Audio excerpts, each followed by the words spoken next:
વાત કરીએ કારગિલ વિજય દિવસની। આજે દેશભરમાં કારગિલ વિજય દિવસની ઉજવણી કરવામાં આવી રહી છે। પ્રધાનમંત્રી મોદીએ શહીદોને આપી છે શ્રદ્ધાંજલિ।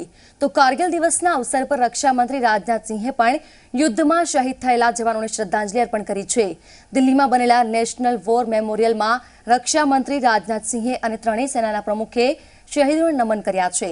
ગઈકાલે મન કી બાતમાં પણ પ્રધાનમંત્રી મોદીએ કારગિલ દિવસનો ઉલ્લેખ કર્યો હતો। વર્ષ 1999માં કારગિલમાં પાકિસ્તાન સાથેના યુદ્ધમાં ભારતીય જવાનોએ પાકિસ્તાનની સેનાને પરાસ્ત કરી હતી અને વિજય મેળવ્યો હતો। કારગિલ યુદ્ધ 60 દિવસ ચાલ્યું હતું, જેમાં 500થી વધુ ભારતીય સેનાના જવાન શહીદ પણ થયા હતા। આખરે આ યુદ્ધમાં 26 જુલાઈના રોજ ભારતે વિજય હાંસલ કર્યો। ત્યારે આજે દેશભરમાં કારગિલ વિજય દિવસ મનાવવામાં આવી રહ્યો છે।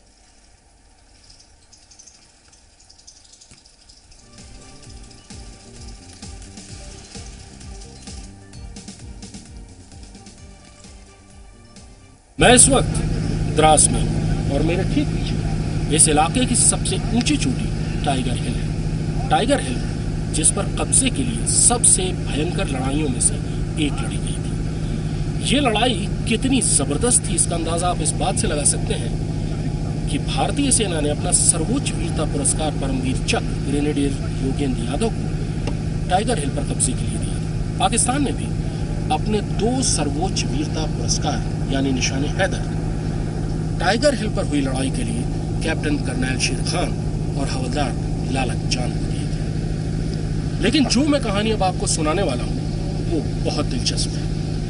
कैप्टन कर्नल शेर खान और ग्रेनेडियर योगेंद्र यादव दोनों को सर्वोच्च वीरता पुरस्कार सिर्फ एक अधिकारी की सिफारिश पर दिए गए थे और वो थे ब्रिगेडियर MPS बाजवा।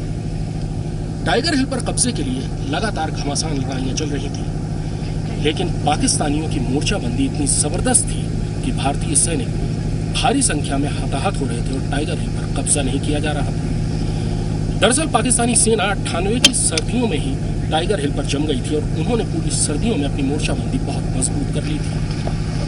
192 ब्रिगेड के brigade commander brigadier MPS Bajwa लगातार टाइगर हिल पर प्रगति पर नजर रखे हुए थे और वो इस बात से बहुत फिक्रमंद थे कि टाइगर हिल पर कब्जा नहीं हो पा रहा। आखिरकार उन्होंने सबसे आगे लड़ रहे सैनिकों से संपर्क किया और 8वीं सिख रेजिमेंट के सिपाही सतपाल सिंह ने उन्हें बताया कि पाकिस्तानियों को पीछे धकेल दिया जाता है, लेकिन उसके बाद ट्रैक सूट पहने हुए एक पाकिस्तानी सैनिक उन सैनिकों को ललकारता हुआ जोश दिलाता हुआ आगे आता है और उसके बाद पाकिस्तानी दोबारा मजबूती से लड़ने लगता है। ब्रिगेडियर बाजवा समझ गए कि ये सैनिक ही पाकिस्तानी अफसर है और जब तक इस सैनिक को मारा नहीं जाएगा तब तक टाइगर हिल पर कब्जा नहीं किया जा सकेगा। ब्रिगेडियर बाजवा ने ऐसा ही आदेश दिया और आखिरकार सिपाही सतपाल सिंह ने केवल 10 गज की दूरी से इस पाकिस्तानी अफसर को मार गिराया जो ट्रैक सूट पहने हुए था और जिसका नाम कैप्टन कर्नल शेर खान था। पाकिस्तान ने अपने किसी भी सैनिक के शव को लेने से इनकार कर दिया था, क्योंकि उसका दावा था कि उसका कोई भी सैनिक करगिल में नहीं लड़ रहा है। इसलिए ज्यादातर पाकिस्तानी सैनिकों को भारतीय सेना पूरे इज्जत और सम्मान के साथ यहीं दफना रही थी। लेकिन ब्रिगेडियर बाजवा खास तौर पर कैप्टन कर्नल शेर खान के शव को नीचे लेकर आए और यहाँ से उन्होंने उस शव को दिल्ली भिजवाया। आखिरकार पाकिस्तान उस शव को लेने को राजी हो गया। ब्रिगेडियर बाजवा ने कैप्टन कर्नल शेर खान के ट्रैक सूट की जेब में अपने हाथ से लिखा हुआ एक पर्चा छोड़ा जिस पर लिखा हुआ था कि इस अफसर ने बहुत शानदार लड़ाई लड़ी है और इसको उचित सम्मान मिलना चाहिए।